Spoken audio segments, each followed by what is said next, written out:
Welcome to Life's Rich Tapestry, a podcast exploring the narrative of people's layered lives. Listen in on courageous conversations spoken from the heart. Gain insight into another's life as we tackle compelling topics which will expand your mind, help you gain perspective, and might even inspire you to do things differently. My name is Evelyn, and I look forward to your company.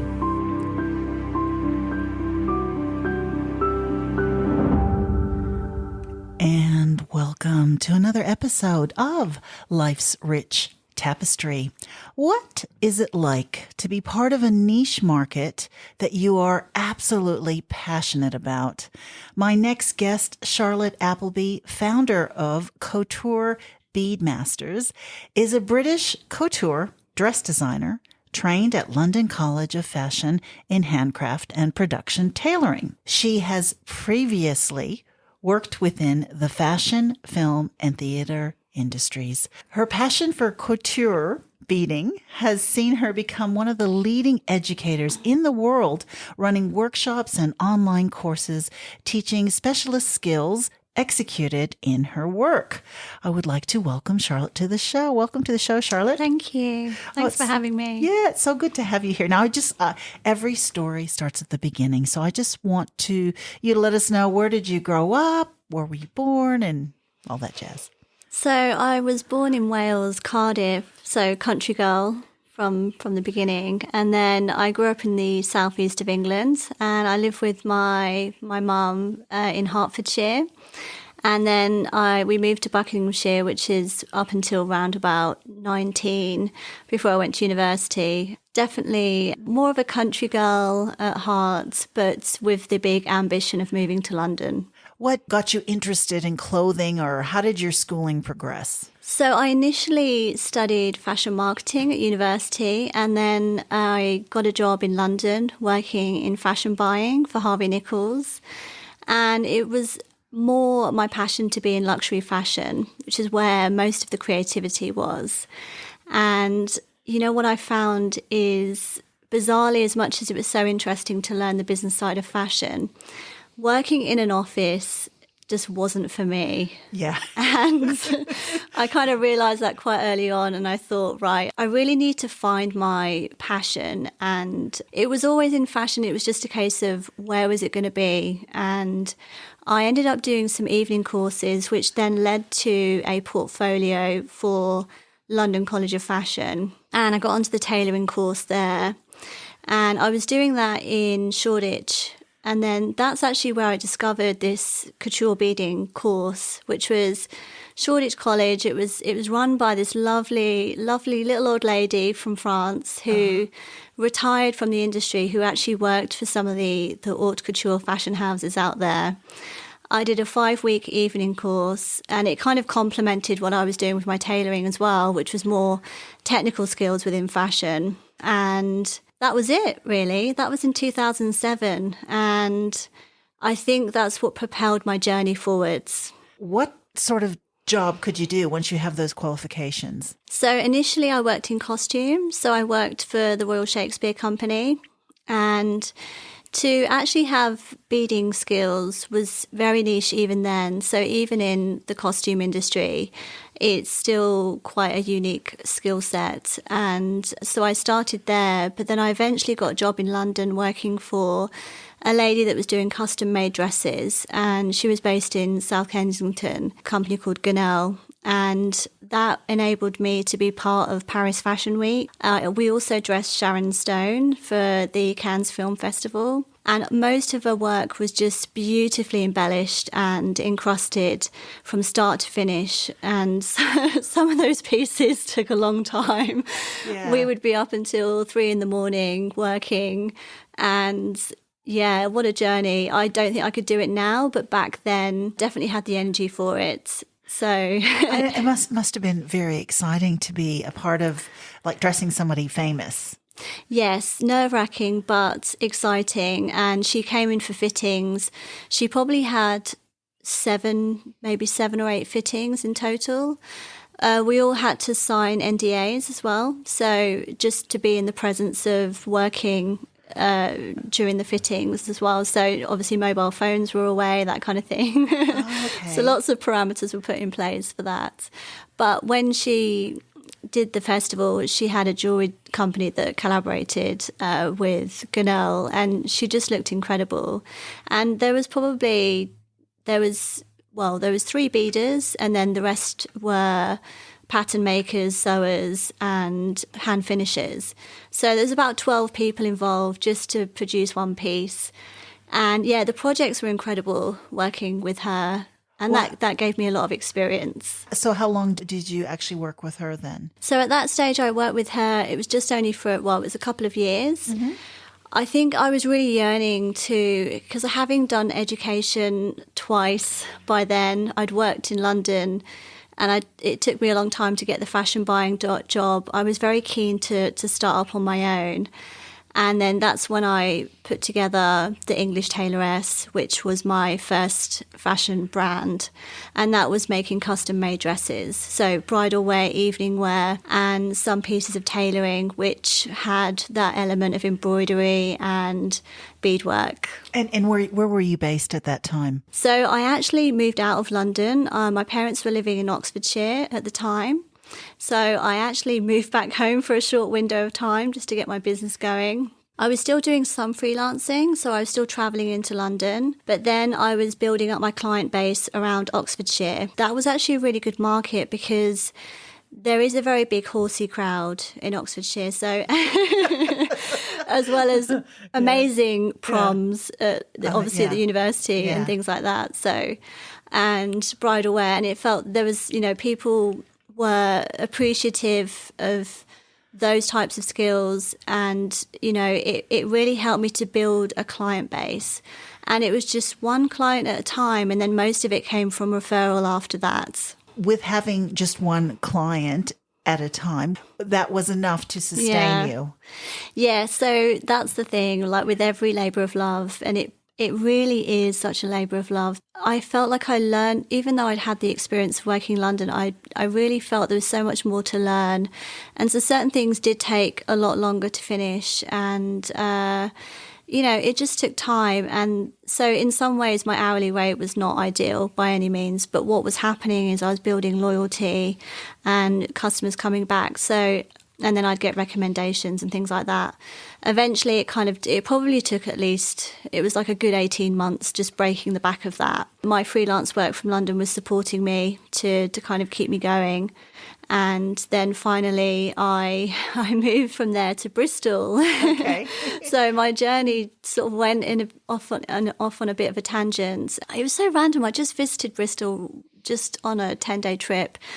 Really fell in love with the place, such a nice place to be. And I then moved within a few months and thought, right, okay, let's see if we can make it work here.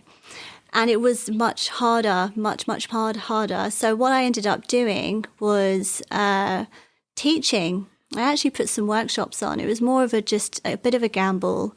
And I decided to teach couture beading as just a kind of 2-day workshop. And at the time, I was really surprised that no one was really doing that. And I got invited to different places. So before you know it, I was being invited down to London to work with theatre companies, teaching the staff there these extracurricular techniques, because they have like a personal development program. Yes. So you can learn different things in addition to the skill set that they already have. So that really took me all over the UK. That sparked the journey of teaching beyond there. And my first workshop outside of the UK was Australia. Oh, wow. Yeah. Okay. Which was nearly 7 years ago. And did someone reach out to you? Is that why you decided to come out here? Or you thought, you seem like a free spirit. You thought, let me just go to Australia. Yeah, that's it. So I had a friend who was working as a textile designer, who I worked with in London with Gunnell. She worked with the same company as I did. And she said, look, just come out, just put a workshop together. I can figure out the venue and we'll just go from there. And we did that just on the outskirts of Sydney. Bateau Bay, I think it is. Yes. Yeah, so we put a workshop on there, and it just kind of escalated. And then I got invited back by a milliner based in Roselle, Catherine from Embellish Atelier, and she was doing this international artist in residence. And she actually provided everything, I stayed with her. She gave me a kind of cultural trip of places like Manly, and went to concerts. She kind of integrated me into her world and the Australian fashion scene. And with her being a milliner, she was very much entwined with the races. That was the connection then, because of the races here in Australia? Yes. Okay, so I was just actually going to ask that, because I was wondering, how did you end up in Australia? But I see that connection. Now, what about fashion in Australia compared to London or compared to Europe? Interesting. Yes, good question. Because what I think is that we have a saying is Paris is all about technique, London is all about originality, and New York is all about commercialism. So where does Australia fit into that mix? And I would say, having very small, not a great deal of experience being here, I've been here for 3.5 years living here, there is a much more laid back approach, but that is mostly because of lifestyle choice, I think. Mm-hmm. However, you do have the scene of the races, yes, which is such a spectacle, and I really understand now that that's where you really do embrace independent fashion designers. Mm-hmm. And people really do make an effort from start to finish. It's not just the outfit, it's the hat, it's the bag, it's the jacket that goes with it. Like the Melbourne Cup is probably one of the biggest events that you have here every year. Yeah, so there's definitely that market, although it's a small market. So you make your time, you make your income in a very small window coming up to the events. And then some people obviously plan in advance a year ahead, but usually it's a short window of time in some ways. And it's important to do other things, I think, as a creator. Yeah. So that's why you were attracted to the educating. Is that correct? Yeah, it's definitely I feel like I'm here to serve as well as part of my vocation. I really want to preserve this art form because it's a dying art form, unfortunately. This dying art form, is it the Luneville technique? Yeah. So Luneville is the name of a very small town in France, and it was the home it's where a lot of embroiderers settled back in the 1800s, and they provided some of the most beautiful embellishments and embroideries to the haute couturiers in Paris. And the Luneville technique is using a wooden handle with what looks like a really fine crochet hook. And the idea is that the fabric gets stretched out on a frame, and usually you'd use a fabric like tulle or silk organza. And the method is the beads are actually strung up on a really fine thread, and then the beads are pushed up from underneath the frame with your left hand, and then you operate the tambour hook with your right hand. And so it's like a wooden handle with a very fine hook on the end. And you're actually creating a chain stitch which locks the bead in. Obviously, it's all done by hand. And so you push the bead up, wrap the thread around the hook, and then you're lifting it through the fabric. It's like you're creating a chain stitch of beads. And you can explore that further. It can be with silk threads. You also use it for embroidery as well. And as much as machine can now do quite a lot of beadwork and embroideries, you can tell the difference. That real piece that's been done by hand is unquestionable. You cannot produce that any other way. Very laboursome. Yeah, it sounds like that. Sounds like it. Now, if you're left-handed, does it matter? No, because when I teach it, there's a certain way of doing it which is slightly different, but you can do it with your left hand. But most people, usually are right-handed. So, yeah. Oh, okay. So it doesn't matter. It's kind of transferable, but same method is stretching out the fabric of the garment, or whether it's the fabric before it's cut and then appliqued onto the garment. COVID has affected a lot of different businesses. How has it affected your business? Yes. So before I got here 2019, so I experienced a bit of freedom in Australia before going into lockdown, which was 2020, early 2020. So I had, I think, about 8 months of teaching, which would be different locations. So nearly always cities in Australia. So Sydney and Melbourne were the most popular areas. And I didn't have a online presence actually. So it was all running through the English Tailoress at that stage with the custom made dresses. So I actually really quickly pivoted and put on, we got a website together and we put together some online courses. And fortunately, that's what saved that part of the business. And now I have an online presence, which is fantastic. Yes, I'm still teaching live. I'm not doing as many workshops. What also happened was a lot of people lost their jobs in Paris and Italy. And so then everyone's shifted to online teaching. Yeah. So since then, the market's kind of it's become a bit more teachers Saturated, now, yeah. which is unusual considering. With that, I think that helped me though, that I had that client base here and having travelled to Singapore and other places. It was kind of a long time coming to have an online business. So yeah, so the online courses are fantastic. People can reach out to me. They have an online community. We're doing the best that we can in that way without really being there live. And so that's what kept that going. Yeah. It must be difficult to do an online course because I'm assuming you would have to use a camera at many different angles. Yeah.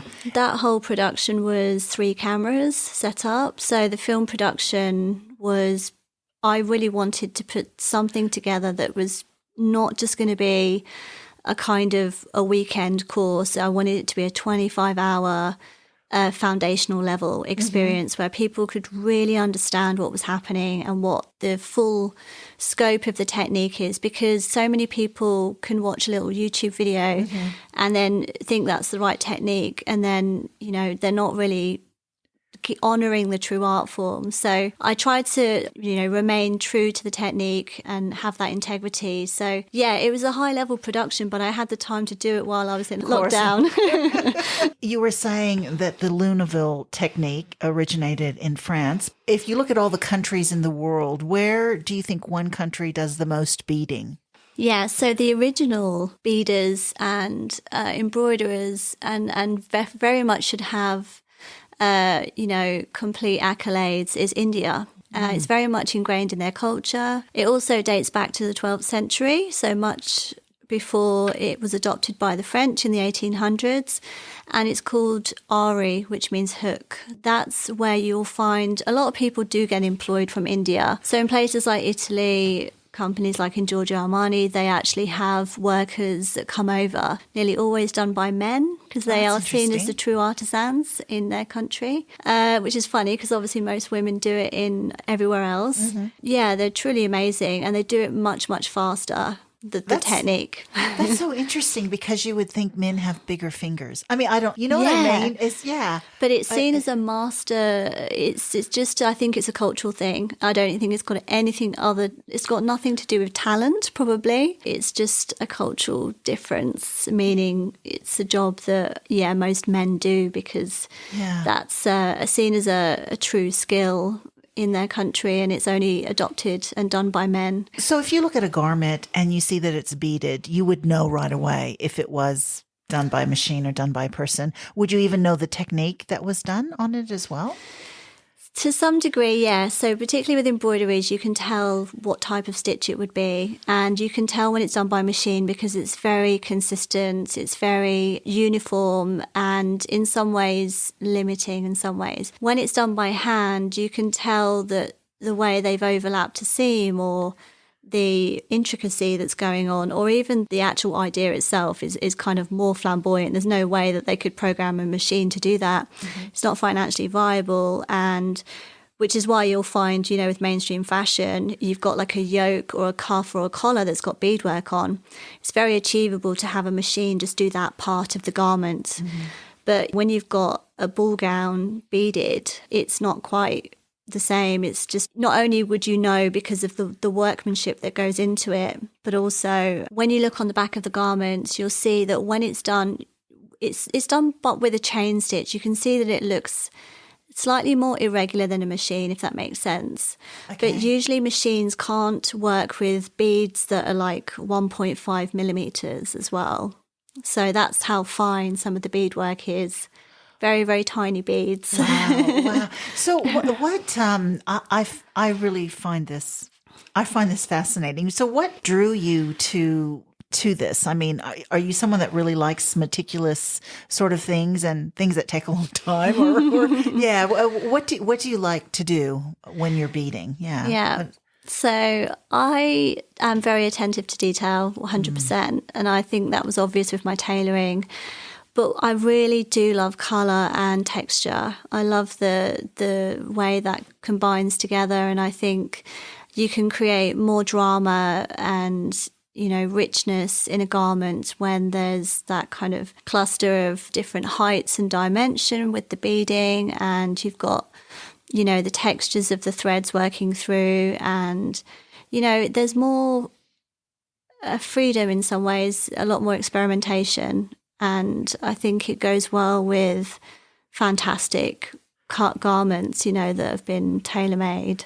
Yeah. So, and you must find a sort of creative sort of freedom and expression in doing this art form that not many people do around the world. I suppose in some ways it's quite meditative for me. I really feel time and space goes out the window. I feel like I can just absorb myself in what I'm doing, and, you know, you really get into that flow state. And it's the thing that it's, the full expression of myself. Yeah. And also it really pulls together all of my inspiration. So whether it be the natural world or looking at historical events or moments like the Renaissance or, you know, Rococo style, just have that love of like being inspired by many different things, which allows you to just create something and pull it all together into one piece. Wow. And what has been your most exciting garment that you've produced? I mean, obviously Sharon Stone would have been very exciting, but is there another one? Yeah, so I did an international competition, this was years ago, and it was purely a piece that I did just for the love of doing it. And it was for a company called Hand and Lock, and they go back to the 1700s, and they do a lot of the embroideries for military and also the robes of religious figures and that kind of thing. And I produced a beaded coat that was completely encrusted. It took so long, I would say. I was even taking pieces to cafes to sit there and do it, and just so I wasn't at home all the time. It was just a mohair fabric coat, which literally it was based on Icelandic frozen rivers, the way the water blends into the ocean, and you get these beautiful hues of pinks and the colours really combine. And it was a combination of different seed beads, iridescent colours.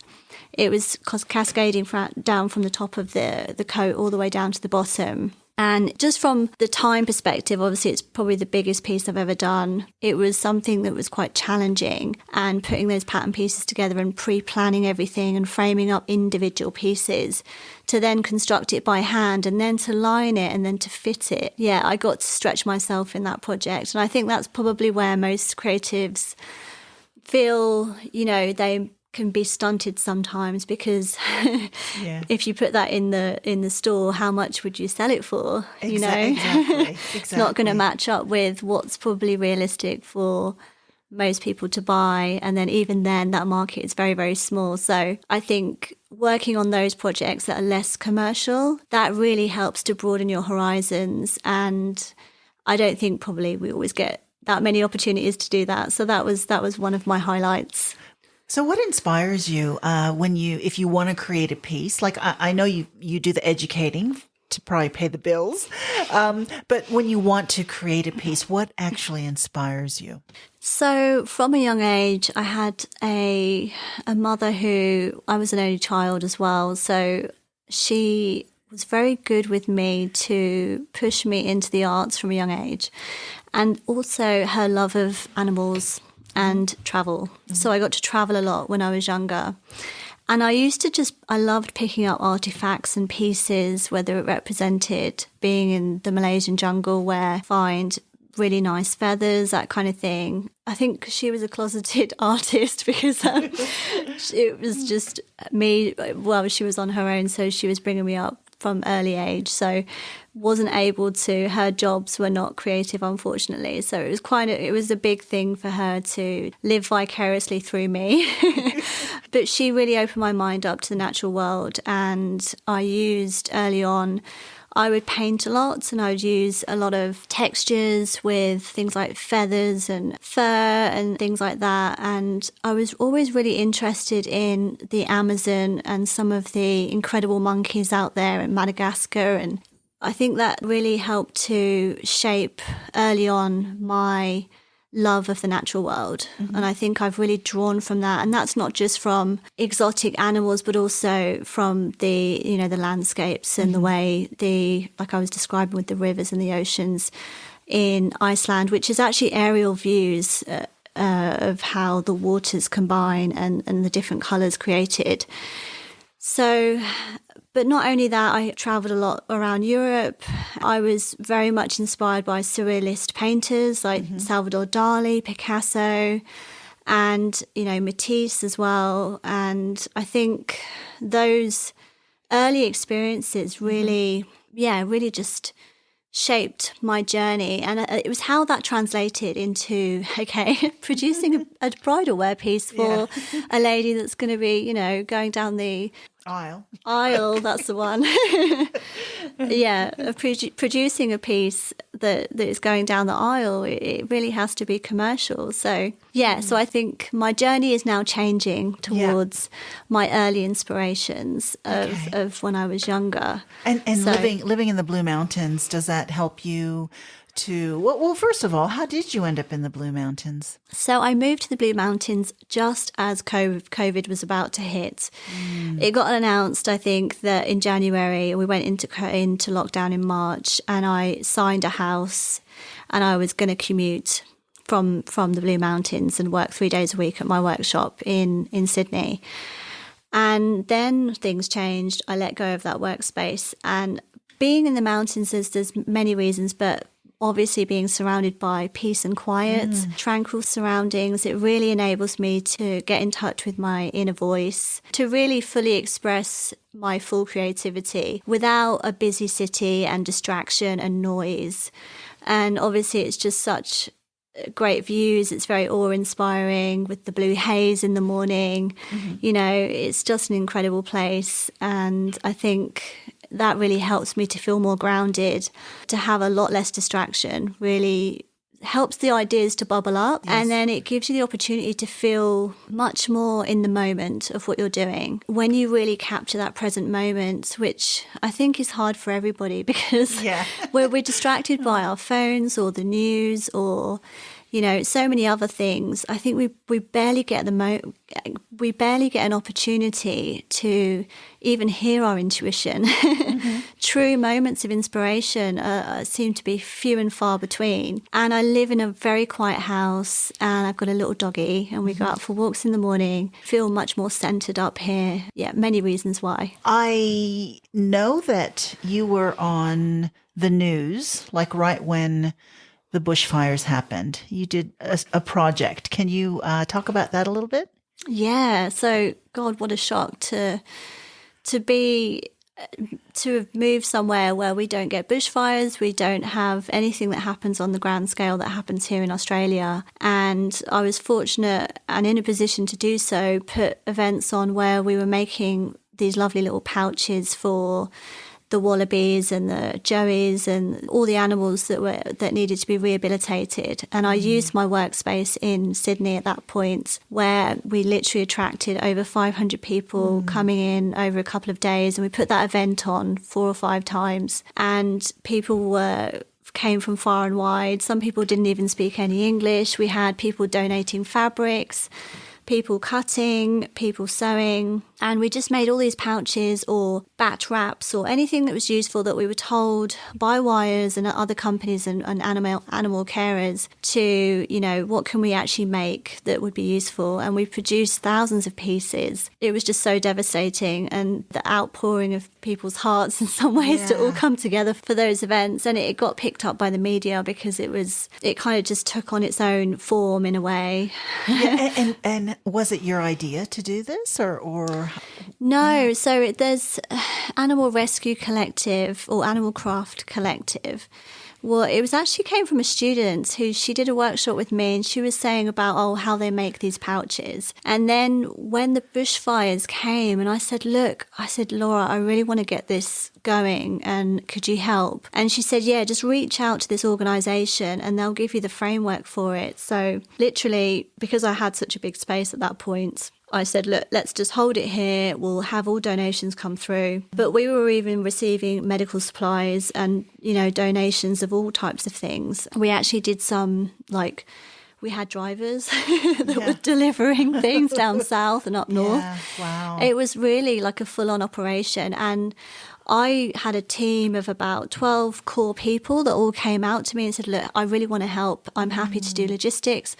I work in this, I work in that. So everyone came with their skills from outside. Mm-hmm. I could facilitate the space and give people the pattern pieces to work with.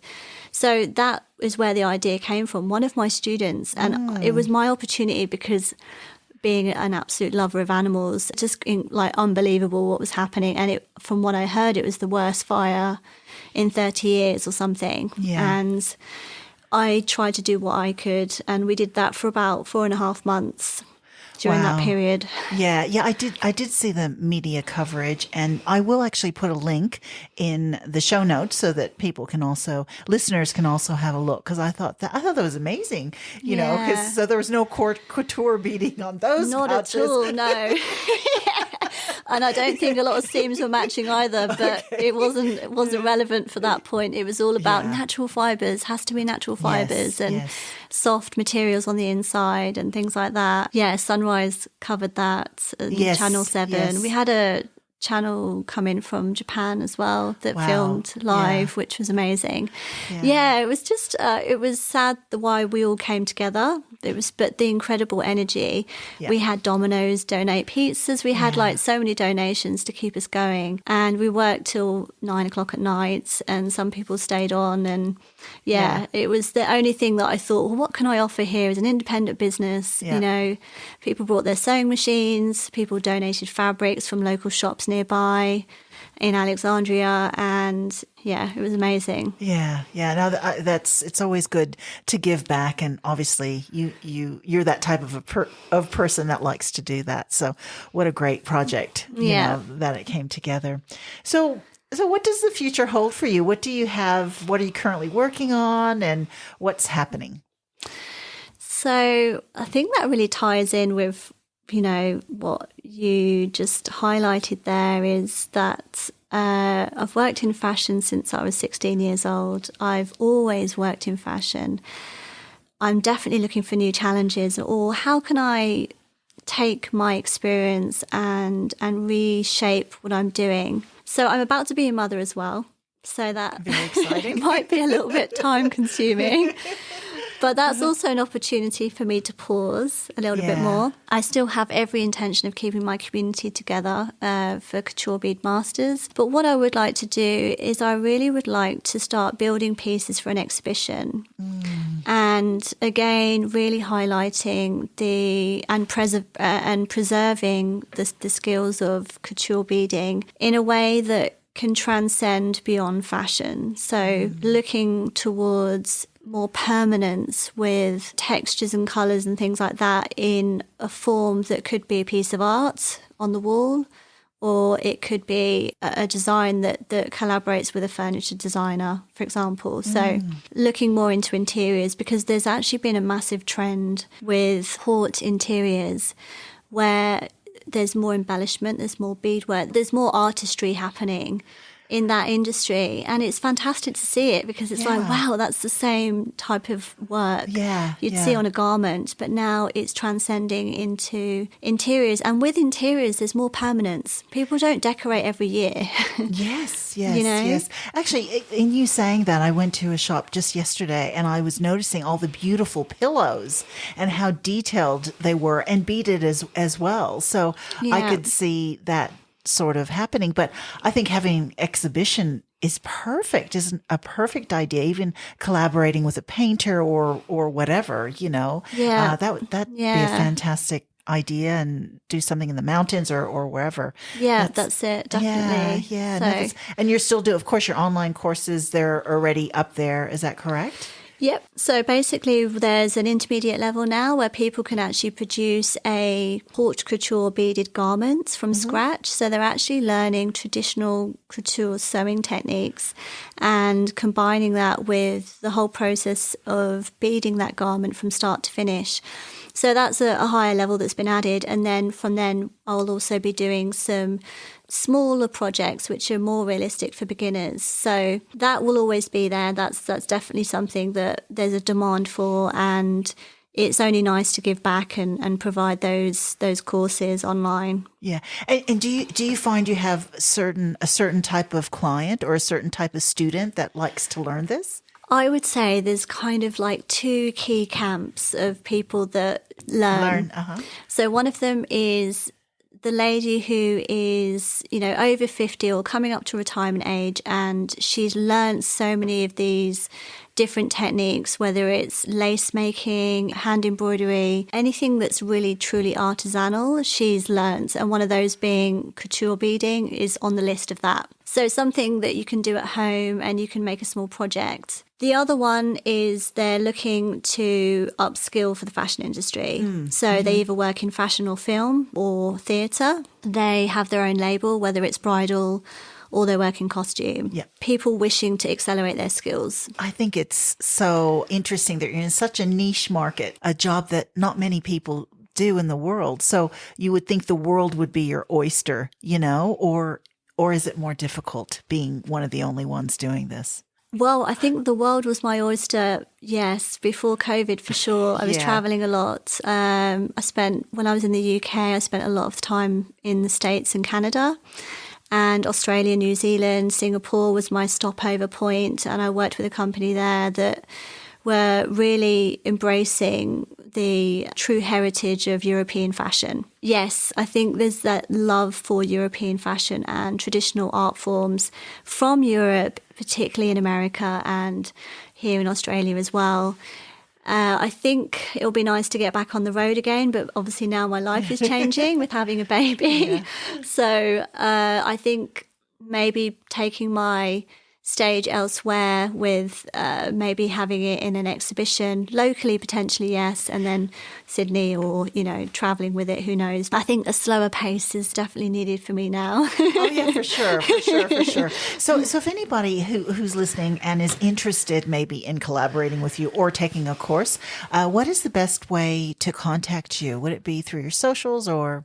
Yep, so email is info@couturebeadmasters.com, and socials are Instagram and Facebook, Couture Bead Masters. So just Google and you can get in touch with me there. No, that's great. Was there anything else that you wanted to add?